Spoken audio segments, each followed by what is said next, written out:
वो traffic police वाले सड़क के किनारे लगे एक बहुत बड़े एडवर्टाइजमेंट बोर्ड के पीछे छिपकर बैठे थे। उनका मकसद एकदम साफ था। वो रास्ते से गुजरने वाले सीधे साधे लोगों को रोककर उनका चलन काटना और अपनी ऊपरी कमाई बढ़ाना चाहते थे। कुछ देर बाद उन्हें दूर से एक पिकअप ट्रक अपनी तरफ आता हुआ दिखाई दिया। उसे देखते ही बूढ़े पुलिस वाले ने तुरंत अपनी स्पीड मापने वाली मशीन की सेंसिटिविटी बढ़ा दी। वो चाहता था कि किसी भी तरह से गाड़ी को ओवर स्पीडिंग के आरोप में पकड़ लिया जाए। लेकिन जब वो पिकअप ट्रक तेजी से उनके सामने से निकला तो मशीन की स्क्रीन पर स्पीड सिर्फ 79 माइल्स पर आवर आ रही थी। इसका सीधा मतलब था कि गाड़ी ने स्पीड लिमिट को पार ही नहीं किया था। ये देखकर जवान पुलिस वाला काफी निराश हो गया। उसे लगा कि आज का उनका टारगेट पूरा नहीं हो पाएगा। लेकिन बूढ़ा पुलिस वाला बिल्कुल भी परेशान नहीं था। उसके चेहरे पर एक अजीब सा कॉन्फिडेंस था। उसने मुस्कुराते हुए अपने साथी से कहा कि गाड़ी ने असल में स्पीड लिमिट तोड़ी है या नहीं, यह फैसला अब वो मशीन नहीं बल्कि वो दोनों खुद करेंगे। जवान पुलिस वाला तुरंत अपने सीनियर का इशारा समझ गया और उसने बिना देर किए पुलिस कार का सायरन बजाते हुए उस पिकअप ट्रक के पीछे गाड़ी दौड़ा दी। लेकिन उन्हें इस बात का बिल्कुल भी अंदाजा नहीं था कि उनका यह लालची फैसला उनकी जिंदगी का सबसे बड़ा खतरा बनने वाला है। उधर जो आदमी पिकअप ट्रक चला रहा था उसका नाम मिक था। पीछे पुलिस की गाड़ी को अपने पीछे लगे देखकर वो तुरंत अलर्ट हो गया। उसकी सबसे पहली रिएक्शन यह थी कि उसने अपनी सीट के पास रखा एक बहुत ही तेज धार वाला चाकू कसकर पकड़ लिया। पहले तो उसके दिमाग में यह बात आई कि वो गाड़ी को और तेज भगाकर पुलिस से अपना पीछा छुड़ा ले, लेकिन पुलिस की गाड़ी ने तेजी दिखाकर उसे रोक ही लिया। मजबूरी में मिक को रुकना पड़ा। उन दोनों पुलिस वालों को सामने आता देखकर मिक ने गाड़ी का शीशा नीचे किया और बहुत ही नॉर्मल तरीके से पूछा कि आखिर बात क्या है। मगर वो बूढ़ा पुलिस वाला अपनी अकड़ में था और उसने बदतमीजी से कहा कि तुरंत गाड़ी से बाहर निकल। मिक को समझ नहीं आ रहा था कि आखिर उसे रोका क्यों गया है, लेकिन वो गाड़ी से नीचे उतर गया। जब पुलिस वालों ने उस पर ओवर स्पीडिंग का आरोप लगाया तो वो पूरी तरह से हैरान रह गया। उसे बहुत अच्छी तरह से पता था कि उसकी स्पीड बिल्कुल लिमिट के अंदर थी। उसे यह समझने में बिल्कुल देर नहीं लगी कि यह दोनों पुलिस वाले उसे जानबूझकर फंसाना चाहते हैं। उसने सोचा कि बिना कोई फालतू की बहस किए वो वहाँ से निकल जाए, लेकिन बूढ़ा पुलिस वाला इतनी आसानी से अपने शिकार को छोड़ने वाला नहीं था। उसने अपने साथी को इशारा किया कि तुरंत इसका चलन काट दो। ये देखकर मिक को अंदर ही अंदर बहुत तेज गुस्सा आने लगा। उसने सवाल किया कि जब उसने कोई ट्रैफिक रूल तोड़ा ही नहीं है तो चलन क्यों काटा जा रहा है। इस पर वो जवान पुलिस वाला बहुत ही घमंड से बोला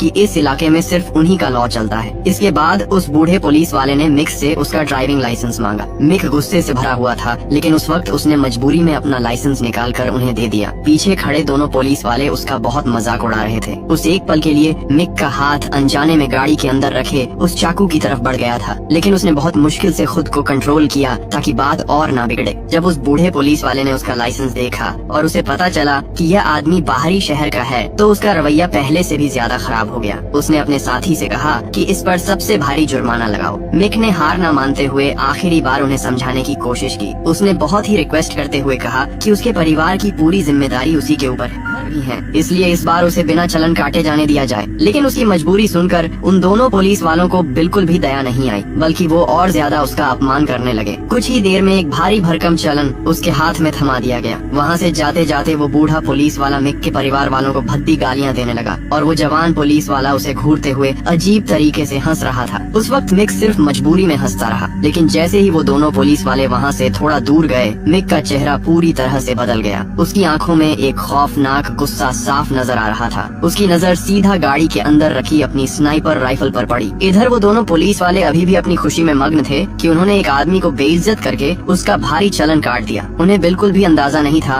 कि मौत उनके ठीक पीछे खड़ी है। अगले ही पल अचानक एक गोली चलने की तेज आवाज आई और उस गोली ने सीधा उस जवान पुलिस वाले के सिर के चिथड़े उड़ा दिए। वो अपनी सीट पर ही ढेर हो गया। अपने साथी का यह खौफनाक अंजाम देखकर वो बूढ़ा पुलिस वाला पूरी तरह से घबरा गया। कुछ देर बाद मिक अपने हाथ में पेट्रोल का एक कैन लेकर उस खाई के पास पहुंचा। उसने नीचे जाकर उस जवान पुलिस वाले की लाश देखी और एक खौफनाक स्माइल दी। अपनी अचूक निशानेबाजी पर वो बेहद खुश था। तभी उसकी नजर उस बूढ़े पुलिस वाले पर पड़ी जो कि अभी तक जिंदा था और घायल हालत में जमीन पर रेंगते हुए बचने की कोशिश कर रहा था। मिक उसके पास पहुंचा और बहुत ही खतरनाक तरीके से ताने मारते हुए पूछा कि क्या उसे मदद चाहिए, लेकिन वो बूढ़ा पुलिस वाला मौत के इतने करीब होकर भी अपनी उसी अकड़ में था। फिर मिक ने उसे घसीटते हुए वापस उस टूटी हुई पुलिस पुलिस कार तक लाया और जोर से बोनट पर पटक दिया। उसने कहा कि तुम लोगों ने एक बहुत ही गलत आदमी से पंगा ले लिया है। इतना कहकर उसने अपना तेज चाकू निकाला और उस बूढ़े के शरीर पर कई वार किए। जब वो अधमरा हो गया तो उसने उसे उठाकर उसी गाड़ी के अंदर फेंक दिया जहाँ उसका साथी पहले से मरा पड़ा था। जाते जाते मिक ने कहा कि अगले जन्म में इतना घमंड मत करना। इसके बाद उसने पूरे वाहन पर अच्छी तरह से पेट्रोल छिड़क दिया। सबूत मिटाने के लिए वो उस पूरी गाड़ी को आग के हवाले करने वाला था। उसने अपनी जलती हुई माचिस गाड़ी के अंदर फेंक दी। पल भर में ही वो पूरी पुलिस कार आग की भयंकर लपटों में घिर गई। लेकिन कहानी की असली सच्चाई इससे भी कहीं ज्यादा डरावनी थी। मिक कोई सीधा साधा इंसान नहीं था। वो असल में एक बहुत ही खूंखार सीरियल किलर था। उसके हाथों पहले भी न जाने कितने बेगुनाह लोगों की जान जा चुकी थी। उसका सबसे बड़ा शौक था इस सुनसान रास्ते से गुजरने वाले अकेले यात्रियों को पकड़ना और उन्हें तड़पा तड़पा कर मारना। इन पुलिस वालों को ठिकाने लगाने के बाद जब वो वापस घर जाने वाला था तभी उसकी नजर सड़क किनारे लगे एक छोटे से कैंप पर पड़ी। वहाँ कुछ टूरिस्ट रात बिताने के लिए रुके हुए थे। उस कैंप को देखते ही मिक की आंखों में फिर से हत्या की चमक लौट आई। वो दोनों एक युवा जोड़ा था जो पहली बार जंगल में कैंपिंग का मजा लेने आया था। लेकिन तभी धीरे धीरे वो लाल रंग का पिकअप ट्रक उनके पास आकर रुक गया। अपना सुकून खराब होने पर वो लड़का गुस्से में अपने तंबू से बाहर निकला और ड्राइवर पर जोर से चिल्लाया कि यहाँ से निकल जाओ। लेकिन गाड़ी चला रहे मिक ने बहुत ही शांत आवाज में कहा कि यह जगह रात में कैंपिंग के लिए सुरक्षित नहीं है। उसने डराते हुए बताया कि यहाँ अक्सर जंगली जानवर घूमते रहते हैं और बेहतर होगा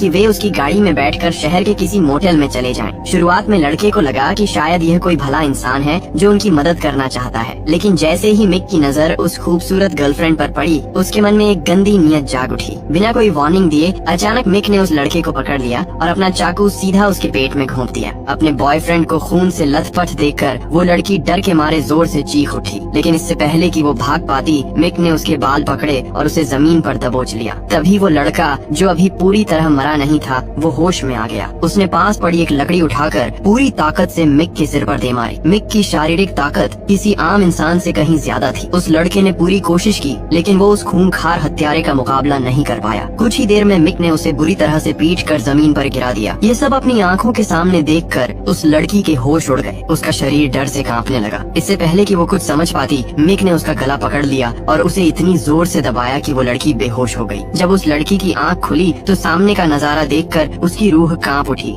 यह देखकर लड़की बुरी तरह डर गई। अब उसे समझ आ गया था कि यह आदमी कोई साधारण लुटेरा नहीं बल्कि एक पागल कसाई है। अपनी जान बचाने के लिए उसने जमीन पर लेटे लेटे बहुत धीरे धीरे पीछे खिसकना शुरू किया ताकि मिक की नजर उस पर ना पड़े। लेकिन मिक बहुत ही चालाक आदमी था। उसने तुरंत उस लड़की की हलचल महसूस कर ली मगर वो घबराया नहीं। उसे इस पूरे इलाके का हर रास्ता बहुत अच्छे से याद था। उसे पूरा भरोसा था कि उसका शिकार कहीं नहीं भाग सकता। वो लड़की पूरी ताकत से भागी और काफी देर दौड़ने के बाद एक सुनसान सड़क पर पहुंच गई। किस्मत से उसी समय वहां से एक ऑफ रोड गाड़ी गुजर रही थी। लड़की ने सड़क पर आकर उस गाड़ी को रोक लिया। उस गाड़ी को जो आदमी चला रहा था उसका नाम निक था। लड़की की हालत और कपड़ों पर खून देखकर निक समझ गया कि कुछ बहुत बुरा हुआ है। जब लड़की ने बताया कि एक खूंखार हत्यारा उसके पीछे पड़ा है तो निक ने बिना देर किए उसे गाड़ी में बैठाया और नजदीकी पुलिस स्टेशन ले जाने का फैसला किया। लेकिन तभी शीशे में पीछे से वही लाल रंग का पिकअप ट्रक तेजी से आता दिखाई दिया। उस ट्रक को देखते ही लड़की के चेहरे पर जो डर था उसे देखकर निक तुरंत समझ गया कि यही वो हत्यारा है। उसने अपनी गाड़ी की स्पीड तेज कर दी और वहाँ से निकलने की कोशिश की। उसका इरादा था कि वो स्पीड के दम पर पीछा छुड़ा लेगा। लेकिन मिक की पिकअप गाड़ी कोई नॉर्मल गाड़ी नहीं थी। वो मॉडिफाई की गई थी और हर हाल में उनका पीछा कर रही थी। जान बचाने के लिए निक ने गाड़ी मोड़कर उस ट्रक का रास्ता रोकने की कोशिश की। लेकिन इससे मिक और भी ज्यादा गुस्से में आ गया। उसने तुरंत अपनी स्नाइपर राइफल निकाली और सीधा निशाना साध दिया। निक तो किसी तरह बच गया लेकिन वो लड़की इतनी किस्मत वाली नहीं थी। मिक की गोली सीधे उस लड़की के सिर में जा लगी और वो वहीं मारी गई। यह देखकर निक पूरी तरह से डर गया। अब उसे समझ आ गया था कि यह आदमी कितना बेरहम है। उसने पूरी रफ्तार से अपनी गाड़ी दौड़ा दी और बिना रुके पागलों की तरह भागता रहा। वो रात भर गाड़ी चलाता रहा और सुबह होने तक किसी तरह उस ट्रक से पीछा छुड़ा पाया। उसने रास्ते में गाड़ी रोककर उस लड़की की लाश को दफना दिया और फिर मुख्य सड़क की तरफ बढ़ने लगा। लेकिन रास्ता भटक जाने की वजह से वो पूरी तरह उलझ गया। तभी दूर से एक बड़ा कमर्शियल ट्रक आता दिखाई दिया। निक को लगा कि शायद अब मदद मिल जाएगी। उसने हाथ देकर उस ट्रक को रुकवाया। लेकिन जब ट्रक पास आया और निक ने ड्राइवर का चेहरा देखा तो उसके पैरों तले जमीन खिसक गई। वो ड्राइवर कोई और नहीं बल्कि वही पागल कसाई मिक था।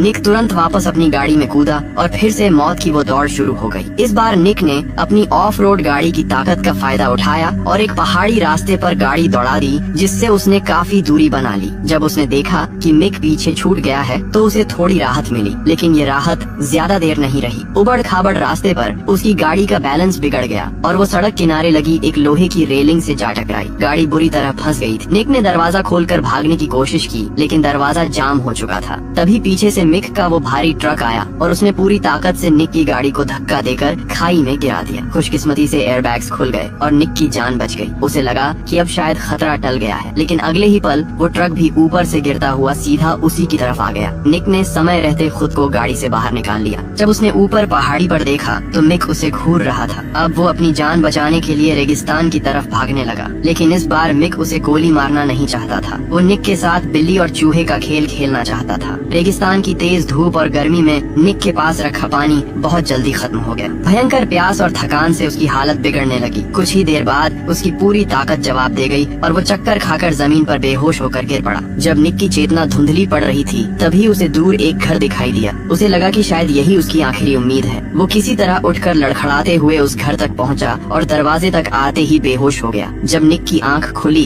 तो उसने खुद को एक बिस्तर पर पाया और उसे समझ आया कि घर के मालिकों ने उसकी जान बचाई है। वो एक बूढ़ा दंपति था जो देखने में बेहद नेक और दयालु लग रहा था। उन्होंने निक को खाना खाने के लिए बुलाया। कई घंटों से भूखा निक खाना देखकर टूट पड़ा और जल्दी जल्दी खाने लगा, लेकिन तभी बाहर से मिक की आवाज सुनाई दी। निक का डरा हुआ चेहरा देखकर बूढ़े आदमी को तुरंत समझ आ गया कि बाहर खड़ा आदमी खतरनाक है। उसने अपनी पुरानी बंदूक उठाई और बाहर जाकर मिक पर निशाना साधते हुए उसे वहाँ से जाने की वार्निंग दी। मिक पहली नजर में अपने हाथ ऊपर करके पीछे हटता हुआ दिखा, जैसे डर गया हो, लेकिन यह सिर्फ उसकी चाल थी। जैसे ही बूढ़े आदमी ने अपनी बंदूक नीचे की, मिक अचानक घर में घुसा और उसे गोली मार दी। यह देखकर बूढ़ी औरत डर गई और भागने लगी, लेकिन मिक ने उसे भी बेरहमी से गोली मार दी। अब निक के पास भागने के अलावा कोई रास्ता नहीं था। वो पूरी ताकत से वहाँ से भाग निकला, लेकिन मिक बिल्कुल शांत था। उसे पता था कि निक थका हुआ है और ज्यादा दूर नहीं जा पाएगा। जब निक भागते भागते कमजोर पड़ गया, तब मिक एक घोड़े पर सवार होकर उसके पीछे पहुंचा और एक जोरदार मुक्का मारकर उसे बेहोश कर दिया। जब निक को दोबारा होश आया तो उसने पाया कि उसके हाथ और पैर मजबूती से रस्सियों से बंधे हुए थे। आसपास देखकर उसे समझ आ गया कि वो अब मिक के उसी खुफिया अड्डे पर है। तभी मिक उसके पास आया और अपना तेज चाकू निक की गर्दन पर रख दिया। अपनी जान बचाने के लिए निक ने पागलों जैसी हरकतें करनी शुरू कर दी, ताकि मिक उसे दिमागी रूप से बीमार समझे और कम खतरनाक मानकर छोड़ दे। यह ट्रिक काम कर गई। मिक को निक दिलचस्प लगने लगा। उसे तुरंत मारने के बजाय उसने एक खेल खेलने का फैसला किया। उसने कहा कि वो निक से 10 पहेलियां पूछेगा। अगर निक 5 सही जवाब दे देगा तो वो उसे छोड़ देगा, लेकिन अगर एक भी जवाब गलत हुआ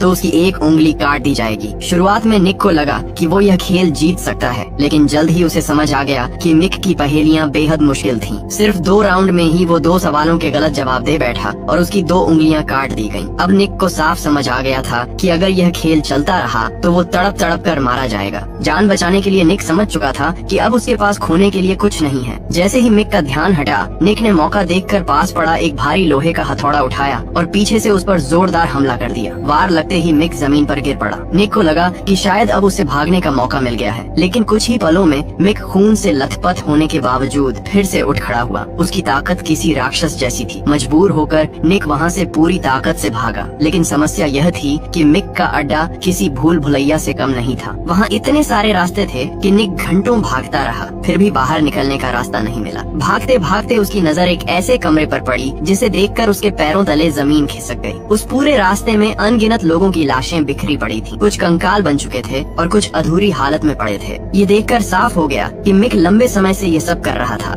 उधर मिक भी अब खेल खत्म करना चाहता था। उसने अपने खूंखार शिकारी कुत्तों को छोड़ दिया ताकि वे निक को ढूंढ कर खत्म कर दें। भूखे कुत्ते निक के पीछे पागलों की तरह दौड़ पड़े। निक जान बचाने के लिए पूरी ताकत से भागने लगा। डर में वो बिना दिशा देखे भागता रहा और एक गलत रास्ते पर निकलकर फंस गया। अब उसके बचने की उम्मीद खत्म हो चुकी थी। आखिरकार मिक ने निक को फिर से पकड़ लिया, लेकिन इस बार उसने उसे मारने के बजाय कुछ अजीब किया। शायद पहली बार उसे लगा कि निक उसके बाकी शिकारों से अलग है। इसी वजह से उसने एक हैरान कर देने वाला फैसला लिया। उसने निक को अधमरी हालत में शहर की सड़क पर फेंक दिया और उसे जिंदा छोड़ दिया। हालांकि निक की जान तो बच गई, लेकिन जो कुछ वो झेल चुका था उसने उसकी मानसिक हालत पूरी तरह तोड़ दी थी। उसकी हालत देखकर पुलिस समझ जाती है कि वो नॉर्मल नहीं है। इसी वजह से उसे इलाज के लिए मेंटल हॉस्पिटल भेज दिया जाता है। उधर मिक अब भी कहीं आजाद घूम रहा था, अपने अगले शिकार की तलाश में। और यही इस कहानी का सबसे डरावना सच है। दोस्तों, अगर आप निक की जगह उस रेगिस्तान में फंसे होते तो क्या हार मान लेते या मिक का सामना करते? अपनी सच्ची राय नीचे कमेंट में जरूर लिखना, क्योंकि मैं हर एक कमेंट खुद पढ़ने वाला हूँ। और हाँ, जिसका कमेंट सबसे बेस्ट होगा उसे मैं पिन करूँगा। वीडियो को लाइक और चैनल को सब्सक्राइब करना मत भूलना। मिलते हैं अगली वीडियो में।